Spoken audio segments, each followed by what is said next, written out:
Bonjour tout le monde, c'est moi, Nastia. Je suis maquilleuse et j'aime bien cuisiner.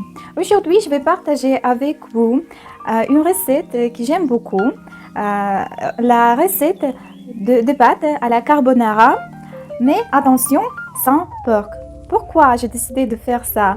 Parce que j'ai beaucoup d'amis musulmans avec qui je voudrais de partager cette recette magnifique des pâtes à la carbonara. Généralement, j'adore des pâtes. Prends un stylo, on commence. Check, check. La recette des pâtes à la carbonara sans porc. Normalement, tout le monde fait la carbonara de la carbonade, du bacon ou du jambon.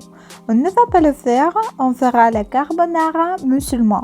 On a besoin de l'oignon, l'huile d'olive ou l'huile de tournesol, l'ail, le saucisson du poulet à la place du jambon, le poulet fumé à la place du bacon, le jambon du poulet ou dinde à la place du jambon, les crèmes du lait de pourcentage de 10% à 20%, les épices comme le sel ou le poivre noir, le fromage dur comme le parmesan, le fromage mou, plein d'aromas qui vous préférez. J'aime bien le roquefort, le dorbleu, le camembert, etc.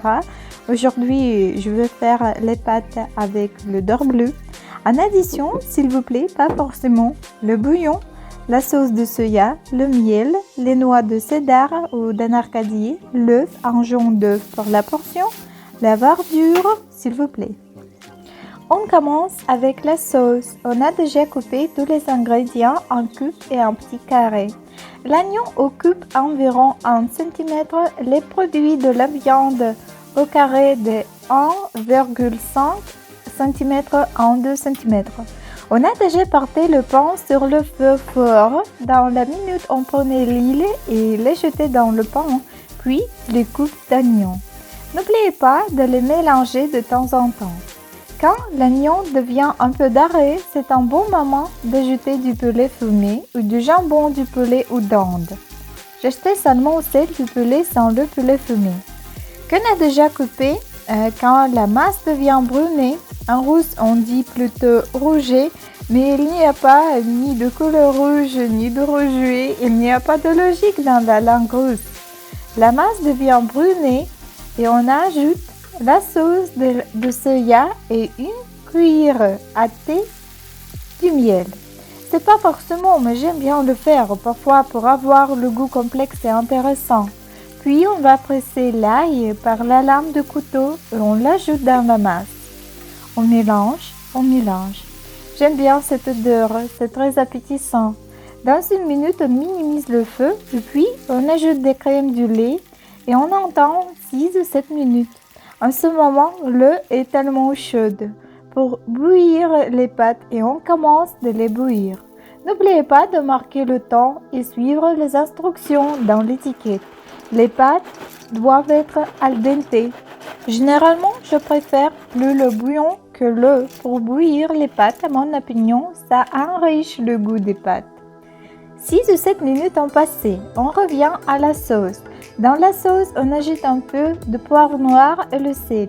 La quantité des épices dépend de vos préférences personnelles. Je ne peux pas manger les plats trop salés et j'ajoute seulement la sauce de soya quand je cuis le jambon. Pour moi, c'est suffisant. D'accord, les pâtes sont bonnes. La sauce est presque prête.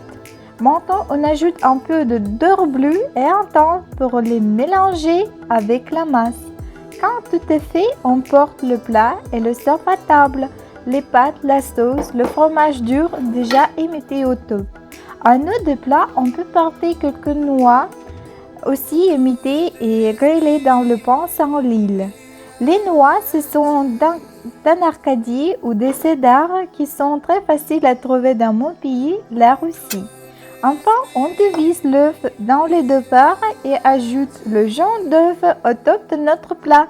C'est tout. Bon appétit!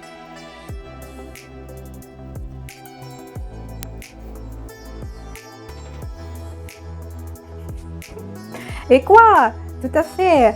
Maintenant, je vais faire une petite dégustation de ces pâtes magnifiques. Bon appétit! Bon appétit, j'ai tellement faim. J'ai faim. Oh.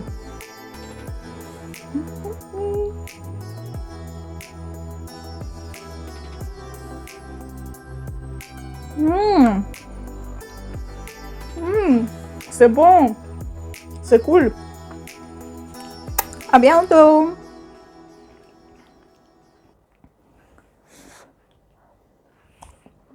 Вкусно.